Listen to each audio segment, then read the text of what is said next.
పదానంద్,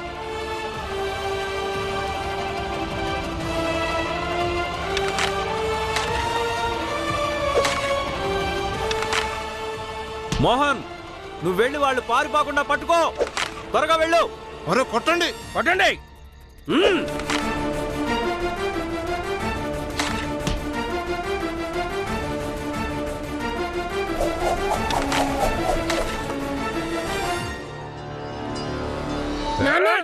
మనం వాళ్ళని అడ్డుకోవాలి, లేకపోతే వీళ్ళు వాళ్ళని చంపేస్తారు. ఈ రోజు వీళ్ళెవరు వాళ్ళిద్దరిని పట్టుకోలేరు. మీరు ఇక్కడి నుంచి వెళ్ళిపోండి. మీరు వెళ్ళండి. వెళ్ళిపోండి, త్వరగా వెళ్ళిపోండి. అరే ఇప్పుడు వాళ్ళని చంపితే మీకేమొస్తుంది? ఆనంద్ అన్నయ్య, ఆనంద్, బాలా, బాలా, బాలా, బాలా, అన్నయ్య, అమ్మ నొప్పిగా ఉంది. బాలా, నీకేం కాలేదుగా? బానే ఉన్నావా? భీమాబాయ్, ఆనంద్ బానే ఉన్నాడా? ఆనంద్ బానే ఉన్నావా? నేను వాళ్ళని అలా చావనివ్వను. వీళ్ళని ఆపి తీరాలి. అన్నయ్య కానీ ఆనంద్, బాలా, నా మాట విను. ఆనంద్, మనం ఇక్కడి నుంచి చాలా దూరంగా వెళ్ళిపోదాం. అక్కడ మనకి శత్రువులు ఎవరు ఉండరు. ఇంకెప్పుడు తిరిగి రావద్దు. మనం కొత్త జీవితాన్ని ప్రారంభిద్దాం.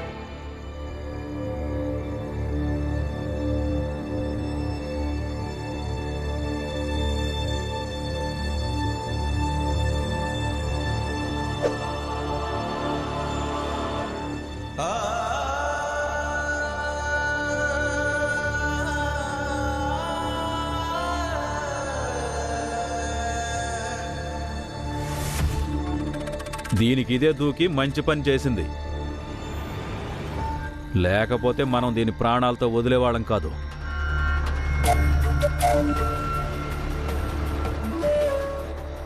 స్టేషన్ నుంచి రైలు బండి బయలుదేరింది. వాళ్ళిద్దరు దాంట్లో ఎక్కి తప్పించుకున్నారు. తప్పించుకున్నారా? నువ్వు ఎందుకు పనికిరావు? పాపం వాళ్ళకి ఎప్పటికీ తెలియకపోవచ్చు. రాణి వాళ్ళ అమ్మ అంతిమ సమయంలో వాళ్ళిద్దరి దగ్గర విషయం దాచిందని, ఆమె భర్తని వీళ్ళందరూ చంపేశారని, ఇంకా ఇప్పుడు ఈమెను చంపడానికి వెంబడిస్తున్నారని. నాకు అర్థం అవడం లేదు. ఇప్పుడు మంచి జరిగిందో లేక చెడు జరిగిందో, కానీ మంచిదైంది. రాణికి ఇదంతా తెలియకపోవడమే. ఒకవేళ తనకు తెలుసుంటే గనక తన తల్లి ప్రాణం ప్రమాదంలో ఉందని, అప్పుడు తను అసలు ఇక్కడి నుంచి వెళ్లేది కాదు. అప్పుడు ఇంకెన్ని ప్రాణాలు పోయిండేవో తెలీదు. మరొక నిజం దాచిపెట్టి వెళ్ళిపోయింది ఆమె. ఆ ప్రసాదంలో విషయం ఎవరు కలిపారు?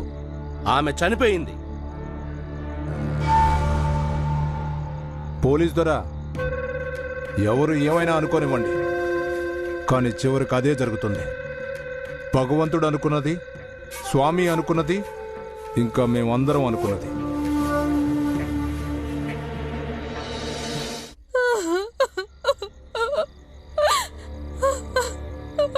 పోలీస్ దొరా, వీళ్ళందరూ కలిసి నా భర్తని దారుణంగా చంపేశారు. ఆఫీసర్ గారు, ఈ స్త్రీ మాటలు కూడా వినండి. కానీ మరణాలు జరిగింది పోలీసుల ఖైదులో కదా. మరప్పుడు బాధ్యులు కూడా మీ పోలీసులే అవుతారుగా. మరణాలకి బాధ్యులు వాళ్ళు. ఎవరైతే ప్రసాదం పంపించారో. ప్రసాదం ఎవరు పంపించారో మీ దగ్గర సాక్ష్యాధారాలు ఏమైనా ఉన్నాయా? లేవుగా. ఇదే మరి భగవంతుడి న్యాయం అంటే. అసలు మీ భగవంతుడిది ఇదేమి న్యాయమో తెలియట్లేదు. మీ ఈశ్వరుడు పాపులందరినీ ఎలా శిక్షిస్తాడో తెలియట్లేదు. అసలు శిక్షిస్తాడో లేదో కూడా తెలియట్లేదు. కానీ నాకు ఇది మాత్రం తెలుసు, అది మనిషి ఎటువంటి పనులు చేస్తాడో వాటి ఫలితం వాళ్ళకి ఖచ్చితంగా దొరుకుతుంది. ఇక ఇప్పుడు మీరందరూ ఏదైతే చేశారో దీని ఫలితం కూడా మీకు ఖచ్చితంగా లభిస్తుంది. మీరందరూ ఇదే సతారాలో ఉంటారు. ఇంకా నేను కూడా ఇదే సతారాలో ఉంటాను. భీమరావు, నువ్వు సైలెంట్ గా ఇళ్ళకు వెళ్ళండి. ఈ చిన్నపిల్లడు చాలా చక్కగా చెప్పాడు. ఎవరైతే వీళ్ళందరినీ చంపడానికి కుట్ర పన్నారో దానికి వాళ్ళకి ఖచ్చితంగా శిక్ష పడుతుంది. వెళ్ళండి, అందరూ వెళ్ళిపోండి. మమ్మల్ని డ్యూటీ చేసుకునివ్వండి.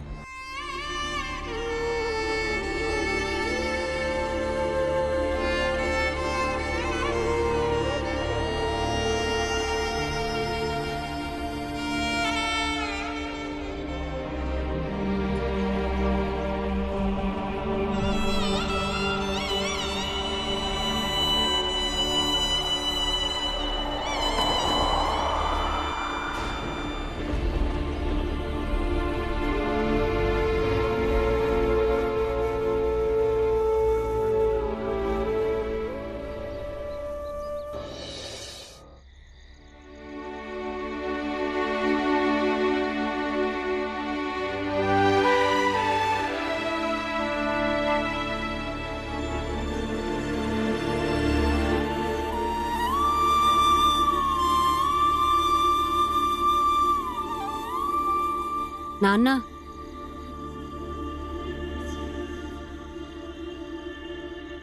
కొంచెం సంతోషం, కొంచెం దుఃఖం. జీవితం ఎంత విచిత్రమైంది. ఈ రెండిటి కలయికలో సాగిపోవటమే జీవితం. నాన్న, నేను నిన్నొక మాట అడగనా? అడుగు. నాన్న, నువ్వసలు ఏ నమ్మకంతో చెప్పావు ఈరోజు వాళ్ళని పట్టుకోలేరని? అదెందుకంటే భీమ్, ఈరోజు వాళ్ళిద్దరూ పారిపోవడం లేదు. నిజానికి తల్లి అంగీకారం వాళ్ళ ఆశలకు రెక్కలిచ్చింది. ఇక వాళ్ళు ఎగిరిపోతున్నారు ప్రేమ పక్షుల్లాగా. వాళ్ళు జంటగా ప్రేమగూటిని నిర్మించుకుంటారు. ఎప్పుడైతే ఆ రెక్కలు సొంత వాళ్ల ద్వారా, సమాజం ద్వారా కత్తిరించబడతాయో అప్పుడు మనిషి నిస్సహాయుడైపోతాడు. జీవితం బందికాన అయిపోతుంది. ఎప్పుడైతే వాళ్ళ కాళ్ళకి కొంచెం సహకారం అందించడం జరుగుతుందో అప్పుడు జీవితం సంతోషంగా మారిపోతుంది, పచ్చగా కళకళలాడుతుంది.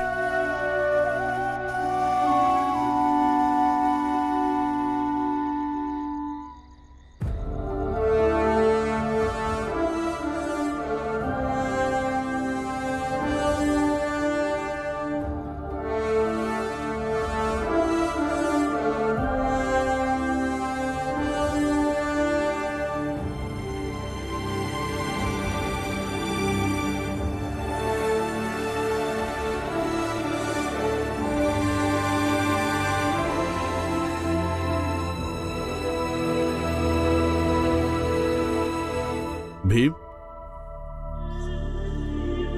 ఏం చేస్తున్నావు? రాస్తున్నాను, ఆ రెక్కలకి సహకారం అందించాలని.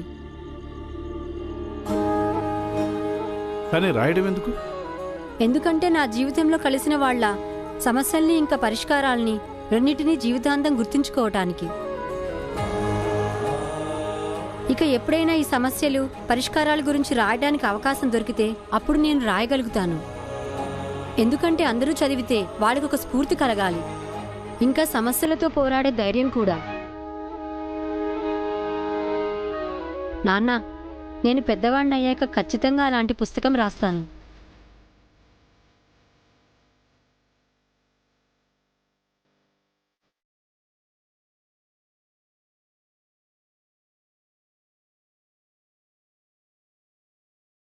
భరతమాత దృష్టిపై కొత్త రాతవి, శక్తిదాతవి, రాజాంగ కర్తవి. నువ్వు కన్న సొంతం సమతే కదా, సంస్థ చెరుదకి చరిత్రని కదా. భరతమాత దృష్టిపై కొత్త రాతవి, నువ్వు కన్న సొంతం సమతే కదా. వేతన బలమై అవతరించనే, బలము పతిని దీపదంజనే.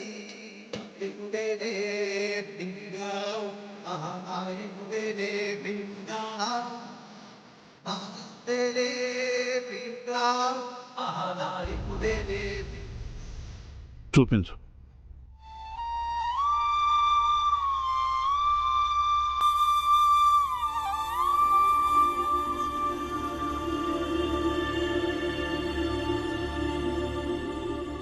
తుకారాం భజనల ద్వారా నేను నేర్చుకున్నాను.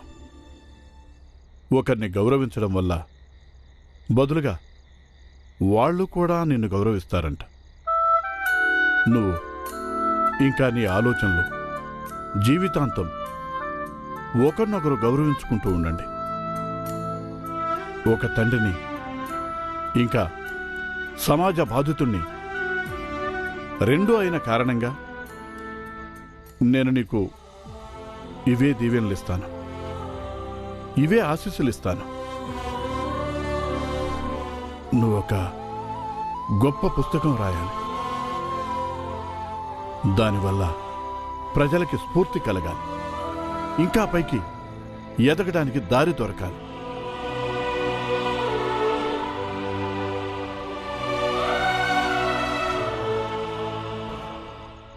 స్వామి వాళ్ళు ఇద్దరైతే పారిపోయారు.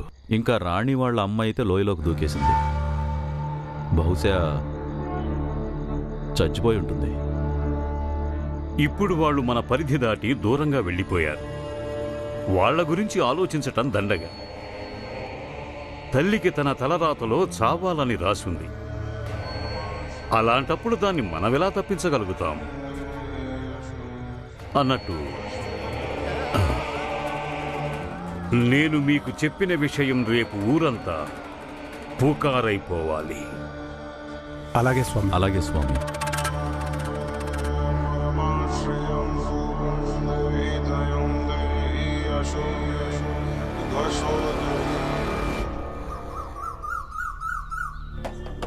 వినండి, వినండి, వినండి.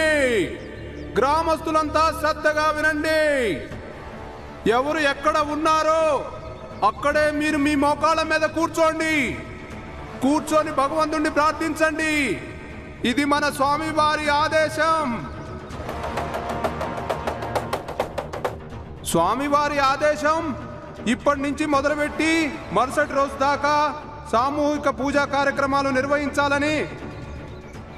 దీంతో మన వల్ల ఏదైతే పాపం జరిగిందో దాని గురించి మనం భగవంతుడిని క్షమాపణ కోరవచ్చు, అలాగే ప్రాయశ్చిత్తం చేసుకోవచ్చు. వినండి, వినండి, వినండి. గ్రామస్తులందరూ శ్రద్ధగా వినండి. ఎవరు ఎక్కడ ఉన్నారో అక్కడ మోకాళ్ళ మీద కూర్చొని అలాగే భగవంతుడిని ప్రార్థించండి. ఇది స్వామీజీ గారి ఆదేశం. వినండి, వినండి. ఇదేంటి అంటే మీ అందరికీ స్వామీజీ మీద ఇంకా నమ్మకం ఉందా? ఆ స్వామీజీ మాకు ప్రసాదం అని చెప్పి విషయాన్ని ఇచ్చాడు. స్వామివారి విషయం నీ కళతో నువ్వు చూసావా? లేదు కదా. ఎవరో ఏదో చెప్పారో దాన్ని నిజమని నువ్వు నమ్మేశావు. అది ఒక పుకారు, అది అబద్ధం కూడా. ఇదేం పుకారు కాదు, నిజానికి మీరే అబద్ధాలు చెప్తున్నారు. నీకు మతి చెలించినట్టుంది. ఎవరైతే నీకు చెప్పారో ఆమె స్వయంగా విధువైన తన కూతుర్ని ఆ కుర్రాడితో పంపించే ప్రయత్నంలో చచ్చిపోయింది. నువ్వు ఆమె మాటల్ని నమ్మి మన స్వామీజీ లాంటి ధర్మ పరిరక్షకుడైన మహాత్ముడి మీద సందేహపడుతున్నావా? సరే, మీరందరూ ఆయన అలా నమ్మాలనుకుంటే మీరు నమ్మండి, కానీ మా ఇద్దరిని ఇలా వదిలేయండి. అసలు ఈయన అతి కష్టం మీద బతికి బయటపడ్డాడు, ప్రాణాలతో మిగిలాడు. ఇక మా కుటుంబంలో వాళ్ళందరికీ ఇంతకు మించి ఇంకేమీ అక్కర్లేదు. చూసారుగా ఆ మహారాజ్ కారణంగా ఎంతమంది చనిపోయారో. అరే స్వామి గురించి నువ్వు ఇలాంటి మాటలు ఎలా మాట్లాడగలుగుతున్నావు? పురుగులు పడి చస్తారు మీరు, పురుగులు నరకానికి పోతారు. మీరు రండి, మీకు పనికి వెళ్లే సమయం అయింది. అమ్మా, నేను స్కూల్కి వెళ్తున్నాను. అదేంటి భీమ్, స్కూల్ మూసేశారుగా? ఇప్పుడు తెరుస్తారత్తా. స్వామి సత్సంగంతా ఒక నాటకం. ఇప్పుడు ఇక్కడ కొత్త నాటకం మొదలు పెట్టాడుగా, అది మర్చిపోతాడు. భీమ్, నువ్వు స్కూలుకు వెళ్ళి మనసు పెట్టి శ్రద్ధగా చదువుకోవడం నీ పని. ఇక నాటకాలకి దారులు వెతుక్కోవడం వాళ్ళ పని. భీమాబాయ్, నేను పని వెతుక్కోవడానికి వెళ్తున్నా, త్వరగా వచ్చేస్తాను.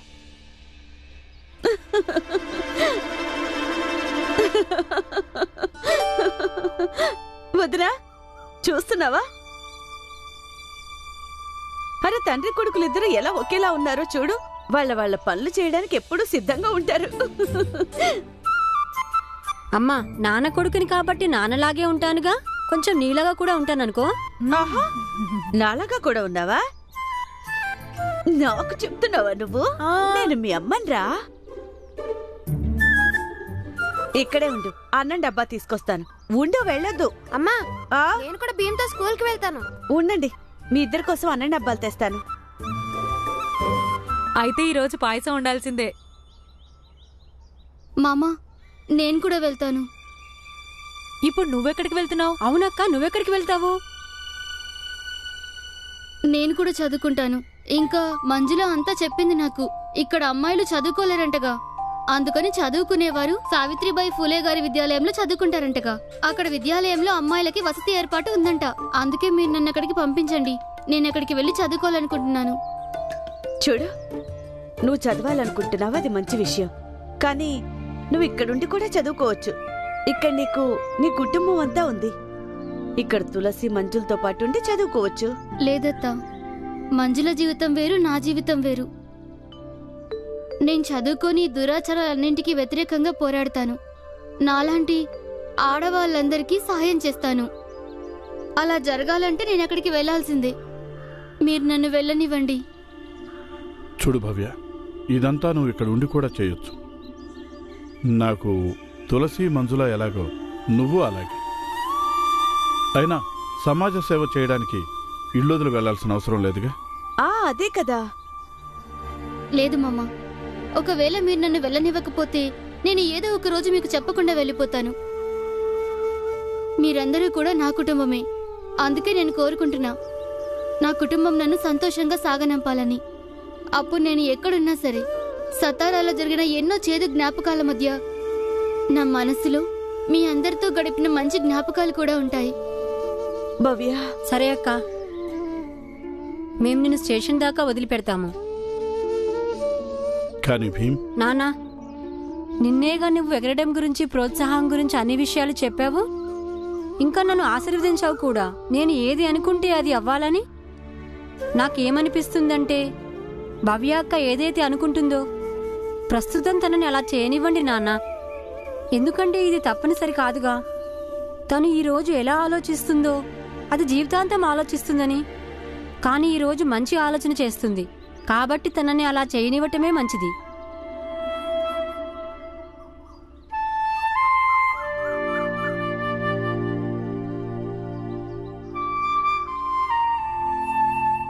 చాలు తల్లి, బాగా చదువుకో.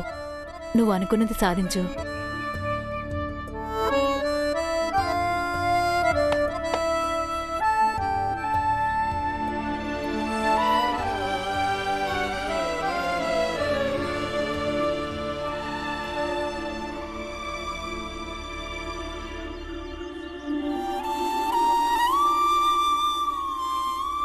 జాగ్రత్తగా ఉండు తల్లి.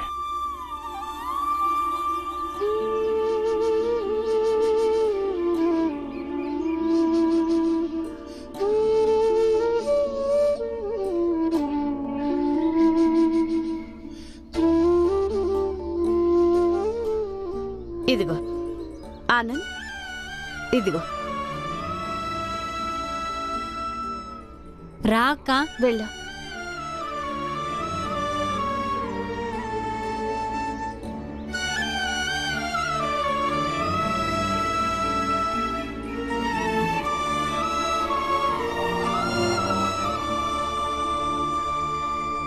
సర్వజ్ఞ స్వామికి జై, సర్వజ్ఞ స్వామికి జై. ఈశ్వరుడు చల్లగా చూడాలి. కళ్యాణమస్తు. అందరికీ మేలు జరగాలి, అందరికీ ముక్తి లభించాలి.